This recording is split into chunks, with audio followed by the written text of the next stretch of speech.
you know, SkinnyMedic's, slogan is you never know when you'll be the first responder. Well, you never know when technology is going to fail. So if you've communicated before it fails, you're ahead of the game. Mhm. Yeah, I like having, different backup, text messages, emails. You can have Starlink. Like we have Verizon internet, but we also have a Starlink system. So we have a backup internet, backup power. We have multiple ways of generating power here. Like the other nights, in the middle of the night, we lost power because where we're at, like I felt like the wind blows, we lose power. So we had a storm come through, 2 o'clock in the morning. I'm awake because of the lightning, the fan. I hear the fan click off, and I was like, "Oh man, we just lost power."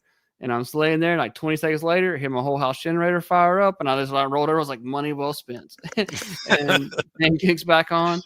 So having backup, backups to backups is important. Like we talked about that during Hurricane Helene coming through was backup power, portable generators, solar, the battery bank generators, things like that. Having food, having backup for water, and so just having different plans on whether it be ham radio, FRS radios, an HF radio system, things like that. And That's a good example right there, Dietrich. You made me so when you guys were going through all of that with Gage, and you were using the FRS radios to communicate with him.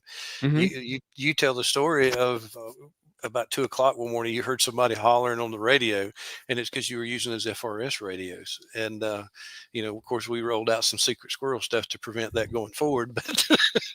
But when Gage was super sick, like we were scared that he couldn't, physically use his phone, or he was so weak. So we gave him a little FRS radio, and then man, like I remember that night, like he woke up because people were just goofing off on the radio, and so then Matthew fixed this up, and now we have like our own little comm center on our stuff, so we're good.